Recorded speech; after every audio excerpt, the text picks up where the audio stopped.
అక్కయ్య, నాకిక్కడ కొంచెం ఊపిరి ఆడనట్టుగా ఉంది. మీరు సరే అంటే నేను పైకి వెళ్ళనా? అక్కడ ఇంకేమైనా మంచి ఉంటాయేమో. మ్మ్. మ్మ్.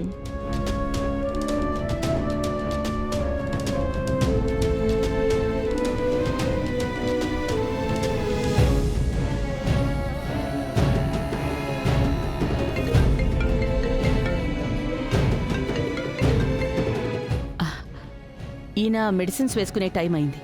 Excuse me.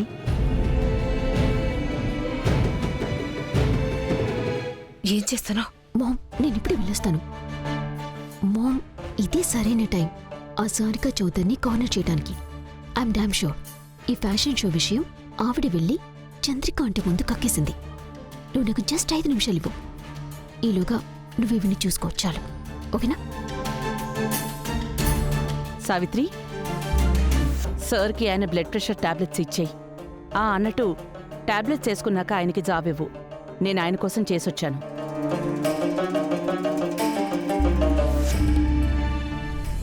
నాన్న ఇంకా రాలేదేంటి? ఎక్కడుండిపోయారో ఏంటో. ఒక పని చేస్తాను, నాన్నకి ఫోన్ చేస్తాను.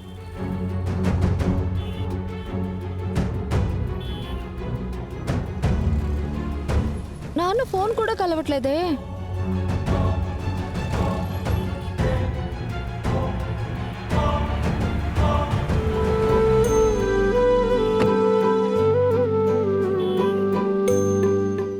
దేవబాబు, అది నాకు ఒక అరగంట టైం దొరుకుతుందా? అంటే రేపు వసుని అబ్బాయి వాళ్ళు చూసుకోవడానికి వస్తున్నారు. అందుకే తన కోసం ఒక లంగావణి కొనాలి. వసు ఇక్కడే జంక్షన్ దగ్గర నా కోసం ఎదురు చూస్తుంది. నేను ఇప్పుడే ఇలా వెళ్ళి అలా వచ్చేస్తాను. వసు జంక్షన్లోనే ఉందా? అవును బాబు. అయితే అంకుల్ తనని ఇక్కడికే రమ్మానండి. మీరిప్పుడు లంగావణి షాప్ బయటే ఉన్నారు. వసు కోసం లంగావణి ఇక్కడి నుంచే తీసుకోండి. అయ్యో, ఇంత పెద్ద షాప్ అంటే అన్నీ చాలా ఖరీదెక్కువ ఉంటాయేమో దేవబాబు. అదేంటంటే మాకు బాగా తెలిసిన మాచర్ల అతను ఉన్నాడు. అతను పనిచేస్తున్న షాపులో మాకు కావాల్సినవన్నీ చౌకగా దొరుకుతాయి. కానీ అయినా సరే మీరు అక్కడికి వెళ్ళకూడదు. మీరు మర్చిపోయారా? స్టాఫ్లో ఎప్పుడైనా ఎవ్వరి పెళ్ళైనా సరే వాళ్ళ కోసం శుభసూచకంగా లంగావణి కానీ చీర కానీ చౌదరి హౌస్ తరపునే వెళ్తాయి. వసు కూడా మా దగ్గర పనిచేస్తుంది కదా, తన కోసం అమ్మ నియమాలు మార్చేలేం కదా. కానీ దేవబాబు, ఇది చాలా పెద్ద షాప్ కదా. అర్థమైంది. అయితే మిమ్మల్ని డైరెక్ట్గా అమ్మతోనే మాట్లాడించాలి. వద్దు బాబు, వద్దు. ఇంత చిన్న విషయానికి అమ్మగారిని ఎందుకు ఇబ్బంది పెట్టడం? మరైతే వెళ్ళండి, వసుని ఇక్కడికి రమ్మనండి. అండ్ తనకి ఏ డ్రెస్ నచ్చితే అది తీసుకొని వెళ్ళమనండి. ఆపై బాధ్యత నాది. ఓకే? అలాగే బాబు. అరే నాన్న, ఎక్కడుండిపోయారు? నేను మీకోసం ఎప్పటి నుంచి ఎదురు చూస్తున్నానో తెలుసా? ఇక తొందరగా పదండి, గణేష్ బాబాయ్ కూడా మీకోసం ఎదురు చూస్తూ ఉంటారు. నిజానికి దేవబాబు నిన్ను వెనకమన్న షాప్ దగ్గరికి తీసుకురమ్మన్నారు. అది చాలా పెద్ద బట్టల షాపు. అరే బాగుంది నాన్న. పెద్ద షాప్ అంటే ఖరీదు కూడా ఎక్కువగానే ఉంటుంది. అంత డబ్బు ఎక్కడి నుంచి తీసుకొస్తాము? మీకేమైనా లాటరీ అది తగిలిందా ఏంటి? అదేంటంటే వసు, ఎప్పుడైనా దివాణంలో పనిచేసే వారి పెళ్లి ఎవరు జరిగినా సరే అప్పుడు పెద్దమ్మ గారి తరపున శుభసూచకంగా బట్టలు ఇస్తారు, అంతే. అందుకే నిన్ను కూడా షాపు దగ్గరికి రమ్మని పిలిచారు. పద. అయినా సరే నాన్న, కానుకే అయినా ఆలోచించి తీసుకోవాలి కదా. మీరు ఒక పని చేయండి, మీరు దేవ్ సార్కి ఫోన్ చేసి మనం పెద్ద షాప్కి రావట్లేదని చెప్పేయండి. అరే దేవబాబుకి నేనేం చెప్పి వద్దనాలి? అరే ఇందులో మరీ అంత ఏముంది నాన్న. మీరు మీరు మీరు ఆయనకు ఫోన్ చేయండి. అలాగే మీరు చెప్పేయండి వసు తన బట్టలు ముందే కొనేసుకుంది అని, తను ఆ బట్టలే వేసుకుంటుంది అని. లేకపోతే లేకపోతే మీరు ఆయనకి ఏం చెప్తారంటే అది వసు బట్టలకు ముందే నేను డబ్బులు ఇచ్చేసానని చెప్పండి. లేదు, మీరు ఆయనకి ఏం చెప్తారంటే వసు ఎప్పుడో కొనేసుకుందానండి, అసలు సమస్య ఉండదు నాన్న. అలా చెప్పండి. చెప్పండి నాన్న. నాన్న, మనం ఏ పెద్ద షాప్కి వెళ్ళక్కర్లేదు.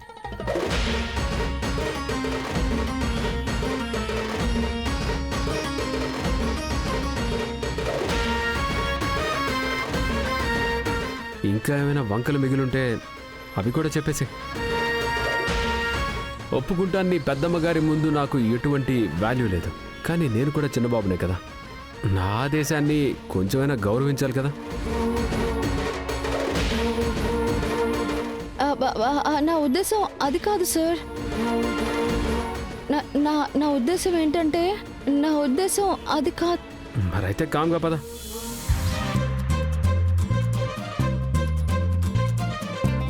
నాన్న తీసుకోండి మీ ఫోన్. పద. ఇదేంటి ఇంకొంచెం ఖరీదైనవి చూపించు. నేను చౌదరి కుటుంబం కోడల్ని. ఇంత చౌక చీరలు కొనుక్కుంటానా ఏంటి? ఇంకొకటి చూపించు. సారిక ఆంటీ, అది మీరేంటి ఇక్కడ ఒకరే? పోనీలేండి, నేను మీకు కంపెనీ ఇస్తాను. రండి. అరే రండి ఆంటీ, పద. కూర్చోండి. ఇంతకీ సారిక ఆంటీ, మిమ్మల్ని ఒక విషయం అడగాలి. ఆ ఫ్యాషన్ షో లిస్ట్లో ఆ పనిదాని పేరు నేను రాశాను అని ఆ విషయం చంద్రిక ఆంటీకి మీరే చెప్పారు కదా? అయ్యో శ్రీరామచంద్ర, నేనెందుకు చెప్తాను కల్పన? మనిద్దరం ఒక్కటీమే కదా, మర్చిపోయావా? మీ అమాయకపు మొహం చూపించి ఇంకెవరినైనా ఫోన్ చేయండి. ఈ నిజం కేవలం మనిద్దరికీ తెలుసు. అండ్ ఆబ్వియస్లీ నా గురించి నేనైతే చెప్పుకోను కదా. ఇంక మిగిలింది మీరు. నీ తలరాత బాలేకపోవడాన్ని నా నెత్తి మీద రుద్దకు. నువ్వేమనుకుంటున్నావు? ఇలాంటి నింద మోపినంత మాత్రాన నేను ఏమైనా బుర్ర పాడు చేసుకుంటానా? అదైతే నాకు తెలుసులేండి. అందుకే కదా కొత్త కోడలి కోసం పెళ్లికి షాపింగ్ చేస్తుంటే ఊపుకుంటూ వచ్చేశారు. అయినా మీరు నాకు థ్యాంక్ యూ చెప్పాలి. నా వంకతో అయినా అయ్యుండొచ్చు, కానీ ఇంత పెద్ద షోరూంలో అడుగుపెట్టగలిగారు కదా.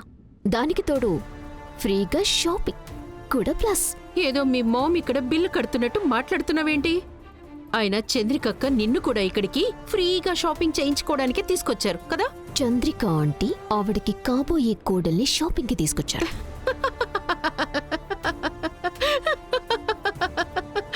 చౌదరి ఫ్యామిలీకి కోడలు అవ్వాలని నువ్వు కలలు కంటున్నావు కదా కల్పన. అది నేను 20 ఏళ్ల ముందే అయిపోయాను. మరీ ఎక్కువ ఎగరకు పిల్ల. పరిస్థితి అటు ఇటు అవ్వటానికి ఎక్కువ టైం పట్టదు. నీకు తెలుసు కదా, ఈ రోజుల్లో మండపంలోకి వచ్చిన తర్వాత కూడా చాలా పెళ్లిళ్ళు క్యాన్సిల్ అయిపోతున్నాయి. మరీ ఓవర్ స్మార్ట్గా బిహేవ్ చేయాల్సిన అవసరం లేదు.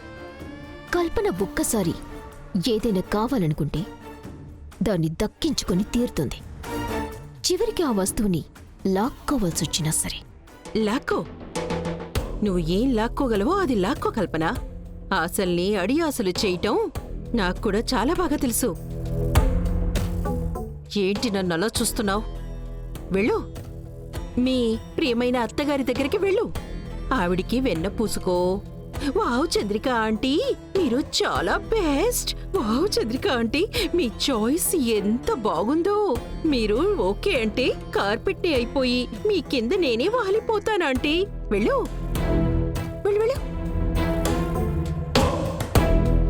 వచ్చింది పెద్ద పిల్ల పిచ్చుక.